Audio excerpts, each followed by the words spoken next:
हाँ जी नमस्कार दोस्तों। लोगों ने तरह तरह के स्क्वाड बनाए कि भैया एशिया कप में ये खिलाड़ी खेलेगा, फलाना खिलाड़ी खेलेगा। भाई साहब किसी का भी स्क्वाड सही नहीं हुआ। सब मुंह बना के एक साइड में बैठ चुके हुए हैं क्योंकि उनके द्वारा प्रिडिक्ट किया गया खिलाड़ी ही नहीं खेल रहा है। लोगों ने शुभमन गिल को भैया कहा कि ये तो पक्का खेलेंगे, लोगों ने यशस्वी जायसवाल को कहा हुआ था ये तो भैया पक्का खेलेगा, बट ये दोनों ही नहीं खेल रहे हैं। ये दोनों ही नहीं, और भी ऐसे इंपॉर्टेंट जो खिलाड़ी हैं जिनको टीम में रहना चाहिए था बट उनका टीम में जगह नहीं बन पा रहा है। तो आज की इस वीडियो में मैं आपको एशिया कप का फुल स्क्वाड बताने वाला हूं, जिसकी पुष्टि पता है किसने की है? आकाश चोपड़ा ने की है, जिसकी पुष्टि संजय मांजरेकर ने की है, जिसकी पुष्टि विदेश के कुछ खिलाड़ियों ने की है जो एक्सपर्ट बैठे रहते हैं, जो हर बात में अपना राय देने में आ जाते हैं ना, उनकी बात मैं कर रहा हूँ। लगभग उनकी राय सही ही रहती है, वो सही मान के ही चलिए। तो आज उसके बारे में हम बात करने वाले हैं, ठीक है। तो उनके हिसाब से एशिया कप का स्क्वाड क्या बना हुआ है, और मैं आपको बता दूं 100% स्क्वाड वो सही रहता है, ठीक। तो चलिए डिस्कस कर लेते हैं उस पूरे स्क्वाड के बारे में कि भाई साहब भारतीय टीम का एशिया कप 2025 में स्क्वाड क्या रहने वाला है। तो फर्स्ट ऑफ ऑल मैं बात करूंगा बैटिंग की, फिर मैं बात करूंगा विकेट कीपर की, फिर मैं बात करूंगा ऑलराउंडर की, फिर मैं बात करूंगा बॉलिंग की, ठीक है। तो फर्स्ट ऑफ ऑल चलो बात करते हैं बैट्समैन की कि बैट्समैन में कौन कौन रहेगा। भाई बैटिंग कौन कौन करने वाला है। क्या यशस्वी जायसवाल सच में बाहर चले गए? क्या शुभमन गिल सच में बाहर चले गए? तो आओ आपको बताते हैं। देखिए फर्स्ट ऑफ ऑल जो पहले खिलाड़ी, ठीक है, रहने वाले एज अ बैटर वो धवन एंड ओनली सूर्य कुमार यादव। इनको तो कोई हटा नहीं सकता क्योंकि ये है भैया अपने कैप्टन साहब। अब कैप्टन साहब ही नहीं रहेंगे टीम में तो भैया टीम का क्या ही मतलब रह जाएगा। तो सूर्य कुमार यादव आपको खेलते हुए दिखेंगे। हाँ मैं मानता हूँ कुछ लोग कंसर्न कर रहे होंगे भाई इनको इंजरी है तब तक ठीक हो जाएंगे। अरे भाई तब तक चंगा वाला फिट हो जाएंगे, एकदम लेवल की सिस्टम सेट कर देंगे वो भाई। तो पहले सूर्य कुमार यादव हो गए। दूसरे नंबर पे आते हैं। दूसरे नंबर पे मैं रखूंगा भाई साहब तिलक वर्मा को। तिलक वर्मा ने ही वन डाउन का स्थान दिया, नहीं तिलक वर्मा को मिला था, सूर्य कुमार यादव ने दिया था। तिलक वर्मा वन डाउन आपको खेलते हुए दिखाई पड़ेंगे। बंदा जबरदस्त है, उस पर कोई शक नहीं करना मेरे हिसाब से। जो बंदा लगातार 3 सेंचुरी मार दिया हो सेना कंट्रीज में, अपने यहाँ तो हर कोई मार लेता है लेकिन ये बंदा विदेशों में जाके लगातार 3 सेंचुरी मारा है। इसका मतलब इस बंदे के अंदर वो टैलेंट है, वो जज्बा है। तो इनको भैया T20 से बाहर करके टीम इंडिया अपना तो नुकसान नहीं कराने वाली है। ये हो गए दूसरे बैटर। तीसरे बैटर की बात करता हूँ। जो तीसरे बैटर हैं वो है श्रेयस अय्यर। जी हाँ आप लोग सही सुन रहे हैं, श्रेयस अय्यर आपको खेलते हुए नजर आएंगे। कई लोगों ने काफ़ी सवाल किए कि गौतम गंभीर का श्रेयस अय्यर का पटता नहीं है, तो मैं उनसे यही कहना चाहता हूँ चैंपियंस ट्रॉफी देखा? चैंपियंस ट्रॉफी में तो श्रेयस अय्यर थे, अगर नहीं पड़ता तो वो भाई साहब चैंपियंस ट्रॉफी भी ना खिलाते। तो ऐसा कुछ भी नहीं है मेरे हिसाब से। मेरे हिसाब से ये है कि भैया श्रेयस अय्यर आपको खेलते हुए नजर आएंगे, ठीक है। ये तीसरे बैटर हो गए। चौथे बैटर की अगर मैं बात करूं तो फिर वो हैं अभिषेक शर्मा। देखिए अभिषेक शर्मा खतरनाक ओपनर इस समय T20 क्रिकेट के हैं। अब उनसे बड़ा मेरे हिसाब से तो अभी कोई नहीं है इंडिया टीम में जो उस खतरनाक अंदाज से ओपन करता हो और एकदम बेबाक अंदाज से। तो अभिषेक शर्मा आपको देखने को मिलेंगे। नो डाउट यशस्वी जायसवाल अच्छे हैं, बट रीज़न मैंने अपनी पिछली वीडियो में ही बता रखा है कि यार जस्ट बाज वेस्ट इंडीज का दौरा है, ऐसे में इनको खिला लिया जाएगा, फिर टेस्ट के लिए तैयार नहीं हो पाएंगे और टेस्ट नहीं जीतेगी टीम इंडिया तो WTC फाइनल नहीं जीत पाएगी। तो दिक्कत हो जाएगी ना भाई वहाँ पे। फिर एक भी हमारे पास WTC फाइनल नहीं रहेगा तो वो थोड़ा अधूरा अधूरा सा लगता है। तो इस चक्कर में भाई वो बाहर है, ठीक।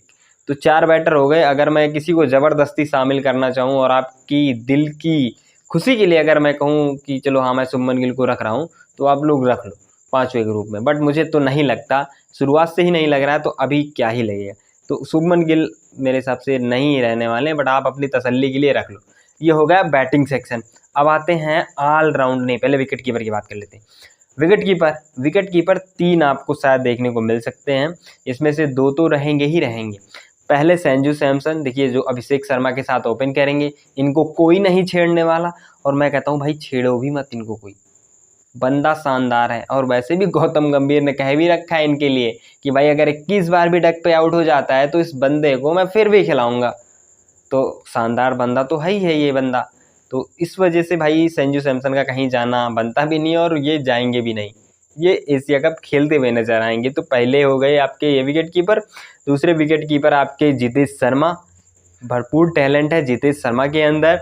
आईपीएल में कोहराम मचाया, आरसीबी को ट्रॉफी जितवाई, तो बंदे के अंदर है दम।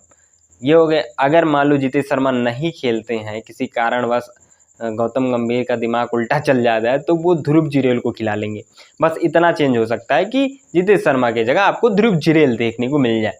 बाकी मेरे को नहीं लगता है कि भाई और कोई एक्स्ट्रा खिलाड़ी है जो जगह बना पाएगा। ईशान किशन ने अपना पहले ही भाजी पाला कर लिया हुआ है भाई।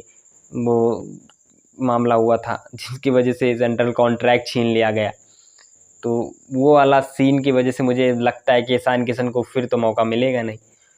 खैर उस चीज़ को छोड़ दें। ये हो गया विकेट कीपिंग का सेक्शन। अब आते हैं ऑलराउंडर में।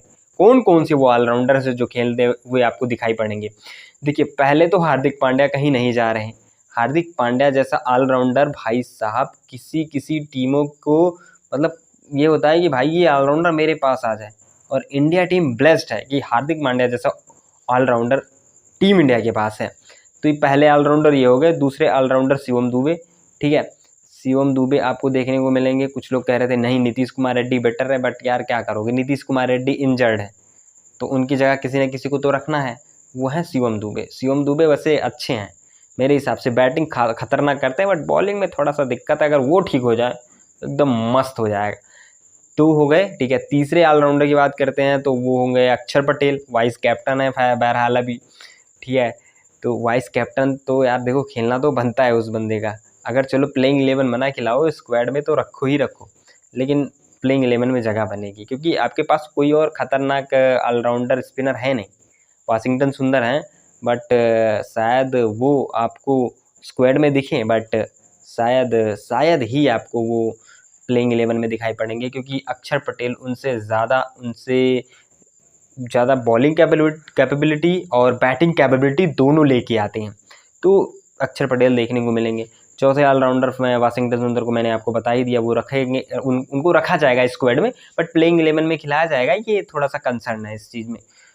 तो ये 4 हो गए आपके ऑलराउंडर्स। अब आते हैं मेन सेक्शन बॉलिंग पे। बॉलर्स कौन कौन रहने वाले हैं, क्योंकि यहाँ पे कन्फ्यूजन है। इतने सारे बॉलर्स के ऑप्शंस हैं। कोई कह रहा नहीं जसप्रीत बुमराह को बिठा दो, क्योंकि जसप्रीत बुमराह को टेस्ट में शामिल करना है वेस्ट इंडीज़ के खिलाफ, उस कंडीशंस में ये काफ़ी अच्छा परफॉर्म करेंगे। देखिए मैं मानता हूँ आपका जसप्रीत बुमराह वहाँ पे अच्छा परफॉर्म करेंगे, बट एशिया कप भी तो जीतना है। मतलब तुम क्या चाहते हो कि पाकिस्तान के खिलाफ हार जाए, अपनी बेइज्जती करवा ले? नहीं भाई, ऐसा नहीं करना है। पाकिस्तान के खिलाफ जीतना है। पाकिस्तान के खिलाफ चलो जीतना तो है ही है, लेकिन एशिया कप पूरा जीतना है। एशिया कप नहीं जाने देना है। लेकिन अगर हम नहीं जीतेंगे एशिया कप, तो ये बाद में सब यही कहेंगे देखो इतनी छोटी छोटी टीमों के सामने टीम इंडिया एशिया कप अपना नहीं जीत पाई, तो वर्ल्ड कप में क्या ही हाल होगा इनका। तो उस चीज़ को भी तो देखना है मेरे भाई। तो इस वजह से जसप्रीत बुमराह आपके पहले फास्ट बॉलर होंगे। दूसरे हर्षदीप सिंह कहीं नहीं जा रहे। 99 विकेट्स T20 में भाई खतरनाक तरीके से लिया हुआ है। जब से T20 में आए हैं हर्षदीप सिंह भाई मज़ा ही बांध दिया हुआ है इन्होंने। उसके बाद तीसरे पे आ जाते हैं हर्षित राणा, आपको खेलते हुए दिखाई पड़ेंगे। हर्षित राणा के अलावा आपको शायद दिख जाएं तो सिराज को खिला लिया जाए, बट मेरे हिसाब से सिराज को नहीं खिलाया जाएगा, उनको आराम ही दिया जाएगा, क्योंकि टेस्ट में हमें उनसे बहुत बढ़िया काम लेना है। अभी के लिए उनको बाहर रखा जाएगा। तुम भैया बाहर रहो, मौज काटो, अपना टेस्ट की तैयारी करो। हालांकि पिछली बार का जो फाइनल था एशिया कप का, इसी बंदे ने अपने अकेले दम पे जिताया हुआ था। एक पूरी पारी में 7 विकेट, मतलब पूरी श्रीलंका की टीम को अकेले साफ करने का पूरा जिम्मेदारी उठाया हुआ था, और उसमें कामयाब भी हुए थे। और 53 या 55 रन ऐसे कुछ पे ऑल आउट मार दिया हुआ था, जिसे टीम इंडिया ने 1 साइडेड जीत लिया। मतलब कोई फाइनल का मज़ा ही नहीं था। तो भाई अगर रहेंगे तो वो चीज़ कहीं ना कहीं श्रीलंका को डराएगी कि भाई सिराज फिर से आ गया, कहीं ये फिर से ना हमारी ऐसी तैसी करते। तो सिराज का रहना वहाँ पे ज़रूरी है, बट रेस्ट भी देना ज़रूरी है, क्योंकि यार टेस्ट भी खेलना है।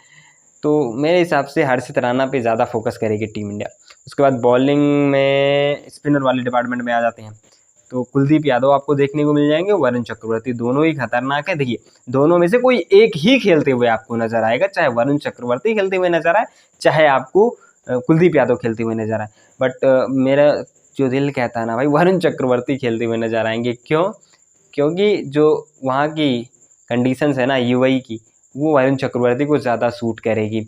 इसलिए ज़्यादा सूट करेगी क्योंकि वरुण चक्रवर्ती थोड़ा रोक के बॉल को फेंकते हैं। जब रोक के बॉल को फेंकते हैं तो वो हवा में थोड़ा स्पिन करती है और गिरने के बाद जो खतरनाक तरीके से टर्न करती है ना, वो फ़ायदा दे जाती है वरुण चक्रवर्ती को। और दूसरा रीज़न बताएं तो भैया गौतम गंभीर, वो तो चाहते हैं कि भाई वरुण चक्रवर्ती खेले, प्लेइंग 11 भी खेले, तो टीम को वही बनाएंगे, तो वरुण चक्रवर्ती तो उसमें ऑलरेडी रहेंगे ही ना रहेंगे, तो ये चीज़ है। बाकी अगर कुछ मामला इधर उधर रहता तो कुलदीप यादव भी देखने को मिल जाएंगे। तो ये है मेरे द्वारा और कुछ जो महान खिलाड़ी हैं, एक्स क्रिकेटर्स हैं, उनके द्वारा बनाया गया है पूरा स्क्वाड।